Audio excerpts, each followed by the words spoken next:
Hi guys, and welcome to another episode of Kabir Considers. In this video, we're going to react to things that shocked foreigners, non-Americans, when they first got to America. Now, I remember when I first got to America. The first time I went to America, I was, I believe, 12 years old. We went to Florida, did the whole Disney thing, had an amazing time. Probably one of my favorite holidays ever. But just the size of the cars, the size of the... I remember when we got to Disneyland, we got these turkey leg things. And obviously I was a lot smaller than I am now, but I remember this turkey leg being huge. It was enormous. I'd never seen a turkey leg that big. And just everything seemed bigger for sure. And aside from that, there's going to be other things that, you know, if you're from Europe, if you're from Australia, wherever, Africa somewhere, that, you know, America just does differently. Every country has their own ways of doing things. So it's entirely normal to have a bit of culture shock. So it's going to be fun just to hear, you know, what these people found the most different, the most shocking. Hey guys, when I just turned 18, I went to America. And I went to America to play tennis and still earn a degree at the side. And hopefully you can imagine that me going to another country at that age would bring lots of, not uncertainty necessary, but also culture shocks. So in a blog on my website, I wrote about my journey and what I found different or interesting. But in this video, I asked some other international students and friends to send in their culture shock or weirdest experience from America, since they're not from there. And this video shows their opinions, and I hope you're gonna like it. And don't forget to check out my blog as well, because that's more personal. Yeah, she's Dutch. I think she's from the Netherlands. But this is more broad and has lots of aspects what I'm also writing about in my blog. So I hope you're gonna check it out and enjoy this video. Yes, thanks Zoe for the invite to record a video for your channel. Yeah, he's Dutch as well, for sure. He asked me about some funny, shocking, crazy differences between studying in the Netherlands in my case and the US. I've done both for a couple of years, 2 years in the Netherlands, 3 years in the US. I mean, the first thing that you probably expect, that will be a big difference, is the food, of course. The food in the US is always, like, you can say it tastes very well, but you know it's just so unhealthy. Nah, not all of it. Not all of it. Like, you know, if you want healthy food in the US, there's plenty of options. And just for example, I've never seen this much fast food in my life. There's a lot of fast food. I've seen people eat fast food every day. In Netherlands, that's a really no-go. First of all, we don't have as much drive-through places. We don't have as much fast food places. It's just generally less accepted to eat that much fast food, where in the US it's just very common to do that. So that's the first big difference that I want to tell. Another thing that's different is the appreciation of the sports. When I played sports in the Netherlands, I played for a professional team, and people where I went to college knew that I played there, but they didn't give a for example. Where in the US, if you tell someone that you play college sports, it's like, oh my god, you're so amazing. Yeah, definitely. College sports in America is a big deal. Much more appreciated. Even in the UK, nobody cares. Like, if you played sports at university, outside of maybe, I'm trying to think, maybe rugby, but really still nobody cares. Where in the Netherlands they're just like, okay, whatever, cool that you do it. That's also the difference in people. In the Netherlands, we're very down to earth. We're just very sober people. And we don't really be like, we're not like that outgoing. For example, with parties, with just general clothing and stuff. The normal Dutch people are not like trying to dress to impress like all the time. We're not trying to, in parties, we're not trying to do the crazy things. We just like act normal, and you're already being weird enough. For example, it's like a Dutch saying if you translate it. Where you see in the US people doing the most crazy stuff in parties and in normal life just to stand out from the crowd. And that's not very common where I'm from, especially where I'm from in my country. But yeah, my experience has been Yeah, I think in America, maybe individualism is like more encouraged, like being sort of someone who, is different, finding your own sort of niche. I think maybe that's kind of like more celebrated. Here in the UK, it's kind of similar to America, to be fair. It's definitely gotten a lot more like that over the years. It's been crazy. It's been interesting. I've been in the US for the past 3 years. I hope to continue my master's there, but due to coronavirus, it was impossible. Budgets got cut. Now borders are closed. Things are not easy right now. But the experience that I've had the past 3 years is something I will never forget. Even though some cultural shocks. But thanks, Zoe. Thanks for the invite, and good luck. Hey Andrea, so what is your biggest American culture shock? I think here where it's really interesting to see how the capitalism is present in daily lives of Americans, because people are more focused on earning that paycheck every week, so working additionally next to your school classes because they really need that extra money. So in college in America, it's common for all students to have a job on the side. Interesting. Is that the case? In the UK, when I was at uni, honestly, out of my friendship group, only one person had a side job. It's probably increased now because things are so much more expensive, but it was not common to have a job on the side to earn money when you were studying at college, at uni. For their gas, for their food when they eat out. And in Europe, it's different because people eat out way less. I think we focus more on buying the groceries and saving up money, eating healthier, and also trying to walk more, find solutions, bike or use public transportation instead of using that money for the gas and the cars. So that's where you really see why money is so important in America, because I feel like they spend it less efficiently. But of course, this is a general view. Of course, there are different people, but I think this is the general difference. It surprises me a lot too, because Americans make more money as well compared to us in the UK, and I think largely Europe. Like an American salary is usually at least 50% higher across the board from what I've seen. So it's interesting that despite earning so much more, that spending is also, like, as I hear a lot of Americans sort of talk about how expensive things are. Maybe everything is slightly more expensive, or not slightly, maybe considerably more in America, to kind of, that's what takes a lot of the wages. All right. Hi, I am Jaap Metsaris. I have recently graduated from the University of Lindenwood, the Lindenwood Lions, in St. Charles, Missouri, just outside of St. Louis.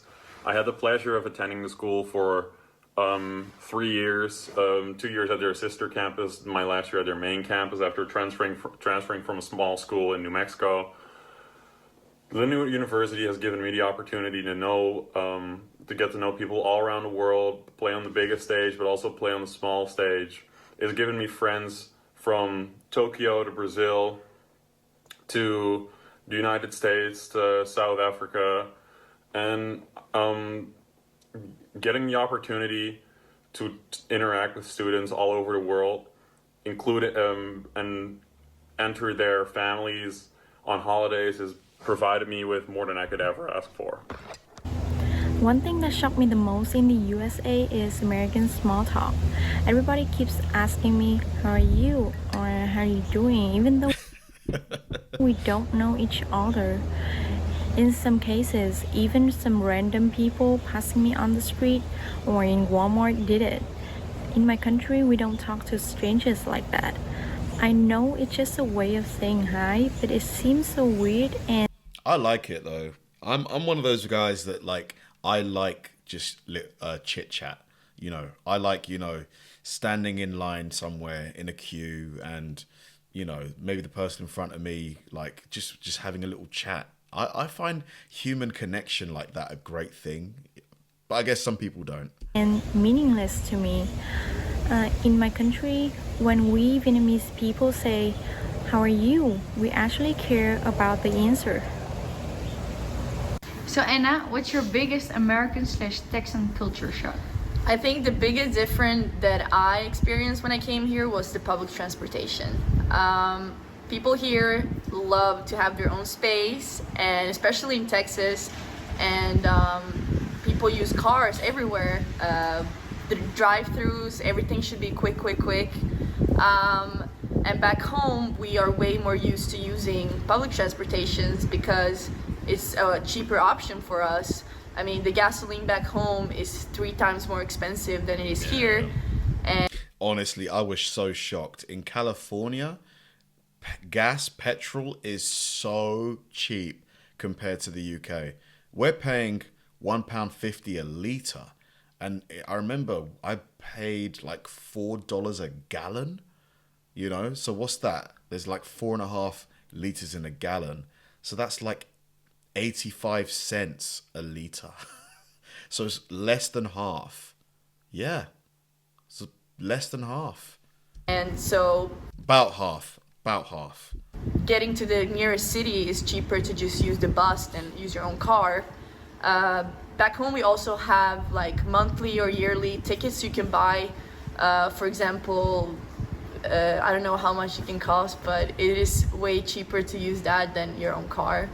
By using public transportations, we reduce the emissions back home, and this goes into my second topic, how we're very aware of the environment.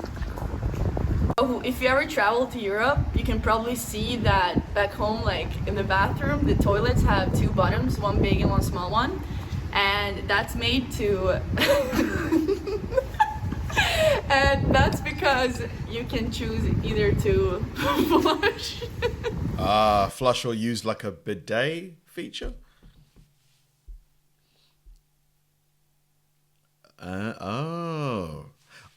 One's for Hey number guys, one, one's I'm for number Sonia, 2. and I'm from Germany. I just graduated with my bachelor's degree here at ASU, and so he was asking me if I can talk about my experience here in the US. So personally, it's more the little things that are different compared to home. For example, we really get to experience the southern hospitality here. People are really friendly and are really trying to help you if you have questions or if you need help. While at home, people are more to themselves and kind of live in a bubble. Another example would be that usually people dress up nice at home when they go to work or school or wherever they go, while here people are dressed like casually, more casually in that way. Like they'll wear sweatpants, just t-shirts, whatever they want really.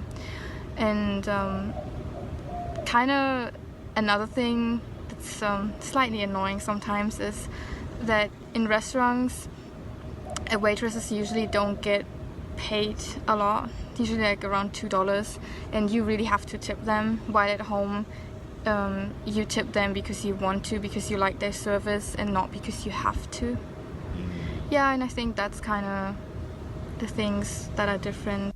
Yeah, definitely. The tipping one's a big one. Let's see some other ones. So, non-Americans of Reddit. What has been the biggest culture shock you experienced when you came to the US? So the number one with 27,000 upvotes, everything being huge. Yeah, that's the first thing I noticed when I first got to America. Road lanes, groceries, soda sizes, especially distances. Where I come from, 3 hours of driving is enough to cross half the country. Literally true. Like, I'm in London, south of England. If I drive three hours north, I'm almost in Manchester, which is like slap bang. No, Nottingham, which is slap bang in the middle. So yeah, in the US, 3 hours is a small drive to go see a relative. Yeah, man. Honestly, the distances are just vast in America. You can drive 11 hours in the US and only go from one state to another. Wild. 11 hours. If you started right at the bottom of the UK, let's say somewhere like Cornwall, and you drove 11 hours north, you'd be in the Pacific Ocean or something. Or the Atlantic. What's the second one? Advertisements in between title credits of the show and the actual show. You guys have a lot of ads. Yeah, definitely. There's ads in like every program. I think sports and things like that shouldn't have ads. Like, let's see what else. Lawyer commercials. And if this happened to you, you can sue them. Yeah, there's a lot of litigation in America. Like driving through Vegas and California in general, I was shocked at the amount of massive like billboards of lawyers just saying, you know, sue, call this number, you know, for a free consultation. Yeah, there's a lot of suing and stuff. Commercials were particularly obnoxious. Let's do a few more. When we first arrived and I walked up to a soda machine, we never had those, and I think I drank 10 to 15 refills of Coke before my parents started yelling at me. Yeah, the free refills one is a nice feature if you've got self-discipline. If you can say to yourself, I'm only going to have 2 cups of lemonade or whatever, then it's okay. But if you're drinking 10, the amount of sugar in that is going to be pretty crazy. It had been 20 minutes since we got our appetizer, which we were having trouble finishing because the portion was so huge, when a woman came up to our table and said, "Hello, I'm Sheila, the manager." And we were like, oh, have we done something wrong? But no, she was there to apologize profusely for our main course being so late. We figured it would be another 15 minutes or so, which would be okay since we were struggling with the appetizer. But no, as she was leaving, our food arrived. If that was back home, not only would the food be later than 20 minutes, there would be no Sheila to beg for our forgiveness, and definitely not if it was literally 10 seconds away. Yeah, I think maybe it's because of the tipping culture. You know, they want to do everything they can, the staff, to make sure that a good tip is coming, that the customer had a good time. I think here, because tipping is less done, maybe the staff give less of a damn. I don't know. That was a great video. I think despite, this is the thing, I think because a lot of like Europe and America have so many similarities, like just on this at surface level, if you were just to look around, like if you were good to go to, let's say, New York versus or London, they would look really, really similar. But when you spend extended periods of time there, that's when the differences become heightened. That's when you really start to notice stuff. Like, I do think the differences are going to become less and less over time because, you know, a lot of people are moving across, you know, here to America, Europe to America, Australia, you know, so eventually it's just going to become one big melting pot, really. There's still going to be distinct cultures, but, you know, a lot of stuff is going to become similar. Thanks for watching, guys. If you enjoy my videos, please help me out by liking and subscribing.